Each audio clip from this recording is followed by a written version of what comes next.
Hello guys, mga ka-Don Mecanico TV, ayan. Meron tayong gagawing Innova. Gagawin natin yung kanyang cage. Kasi ang problema nito guys, may time siya na gumagana, may time na hindi. So ngayon, kinuha ko doon sa may-ari. Gumagana siya, kinuha ko kanina. Gumagana, pero kanina bumababa yung RPM niya. Papakita ko sa inyo guys. Umaandar yan, umaandar. Nasa baba ang RPM. Tapos may time siya na nasa red daw, sabi ng may-ari. Ayan o. Nakababa yung RPM. Yan. Nakababa. Ayan o. Yan ang problema niyan. Tapos minsan hindi gumagana. Yan ang problema ng RPM niyan. Ayan. Guys, harap na natin yan. Ayan. Tatanggalin natin yung sakit. May mga sakit ito rito guys.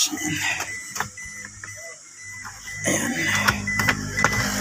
So ayan, natanggal na natin yung kanyang cover. Ito Innova po, unang modelong Innova to, first generation guys. So tatanggalin natin itong Phillips screw.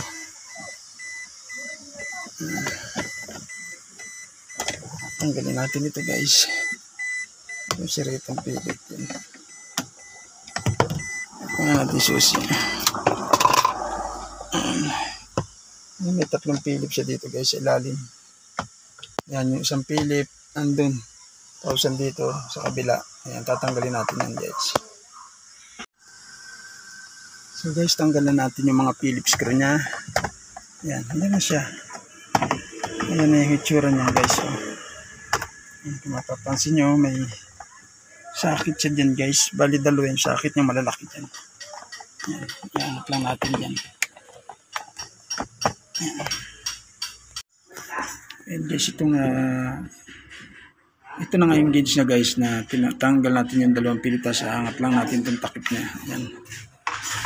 So, ang motor nito yun dito guys. Ito yung motor nito. Ito yung motor ng kanyang RPM. Ayan. Marami kasi ang motor nito eh. Ito, motor yan. Bali, apat ang motor nito guys. Ayan.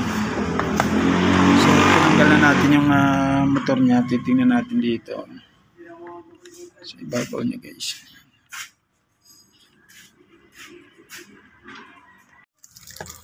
Ayan guys, ito yung motor niya guys. Ayan. Ito yung motor ng kanyang RPM guys. Pinalitan natin ito ng motor guys. Pero ito yung pinagpalitan yung motor ng kanyang RPM guys. So okay na po ito guys. Ikakabit na natin dito sa unit. Ayan. Para matesting na natin siya guys. Ikakabit ko na. Yan, nilagay ko na nga yung socket dito guys sa likod niya. So, kakabit na lang natin para matesting natin to guys. Lalagyan na natin yung kanyang Phillips. Ayan, Phillips screw. Yung tatlong Phillips screw niya dito.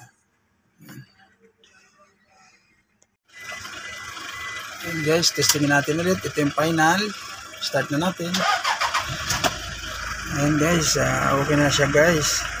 Ayan, okay na po. Yung final testing natin, so gumagana lahat po siya. Ayan, pati RPM, itong kanyang fuel gauge, temperature niya. Ayan, kung bago pa lang po kayo sa aking channel, please like and subscribe, Don_Mecanico TV. Ayan, maraming salamat po.